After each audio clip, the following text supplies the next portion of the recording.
Here are 6 things you need to know when starting off in photography.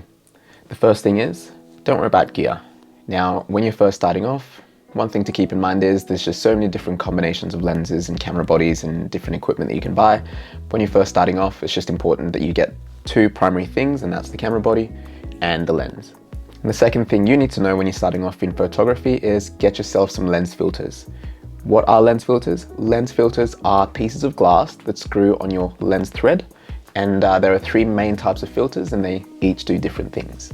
One of the most important lens filters is the UV filter. The UV filter does 2 things. The first thing it does is it removes glare, so if you are shooting outside in bright sunlight, you don't get a lot of those sun flares. Some people like that, but what it does is it reduces those flares. You still get them, but they're not as severe. The second thing the UV filter does is it protects the lens. If you're someone like me who uses the same lens over and over and over, chances are it will get some little scratches and little marks.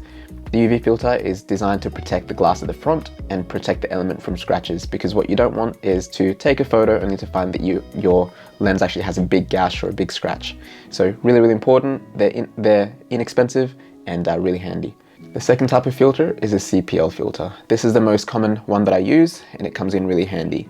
CPL stands for circular, polarizing, and L stands for linear. Not too sure why that's in there, but that's what it stands for. Now, CPL filters are useful for removing reflections off, reflective surfaces. So for example, if you're shooting, if you're in an automotive shoot and you have a really glossy car, that's where the CPL comes in, and that removes the reflections from the windscreen, from the paint, from those surfaces. If you are a landscape photographer, it removes reflection from water, reduces reflection from water, and really just helps the image just balance out really, really well. And the third type of filter is the ND filter, which stands for neutral density. Now, the neutral density filters are used to basically allow you to manage how much light is being let through the lens. And there are different sort of ND filters, different levels. So there's 6, 8, 12, 16, all the way I think up to 64 ND stops. So obviously the ND64 ND filter will obviously cut a lot more light than the ND6 or the ND8. So if you are a photographer or even a videographer, really, really handy, because it allows you to slow down the shutter so you can get those really, really nice long exposure shots. And the third thing I think you need to know when starting off in photography is try and nail your exposure every time on the camera. What this does is it will save you time in post-production. I know for me personally, if I'm spending time editing in Lightroom, obviously that takes time away from other things that I need to do. So I do my best to try and get the right exposure on the camera every single time. I find it's really useful, especially in video. You know, you don't want to be playing with the settings in Final Cut Pro or Premiere, just because obviously, you know, the more time you spend on a project, the more you're eating into the budget of that project, which ideally from a business standpoint, you don't want to do.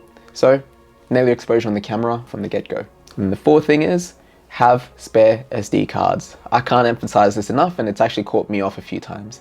When I first started, I think I had maybe 2 SD cards that I would switch between different shoots, and that caught me off guard when I needed a second SD card and it was full. Now, obviously that's inconvenient. It becomes a bit of a problem when you have client work, but always keep some spare SD cards. It'll save you time, and also make sure that you aren't caught out if you need to switch out SD cards, or even if one of the SD cards fails also. Terrible thing to happen. You don't want that. All right, number 5, and this is probably one of the most important things you need to keep in mind when you're starting on photography. Work on your composition. If you can't work out composition when you're taking a photo, that's probably something you need to learn to do earlier on. The reason why composition is important is because if things are off center or just have poor composition, it detracts from the quality of that image, and people just aren't going to appreciate and enjoy that image. There's plenty of content online that you can look at to basically help yourself learn and develop that skill, but it is definitely one of the most important skills to learn.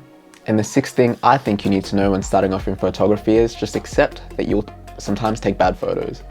Not every photo you take will be good. You know, the photo might be blurry, it might be out of focus, you might have the wrong exposure settings, there might be a setting on the camera that just isn't the way it's meant to. So just keep in mind that, you know, it's okay to take bad photos, and just because you think it's a bad photo doesn't mean that your next and your 3rd and your 4th and your 5th photo will be bad. So just take an image, have a look at it, critique it, and then just try and work around that and see if you can improve the next shot. Cool.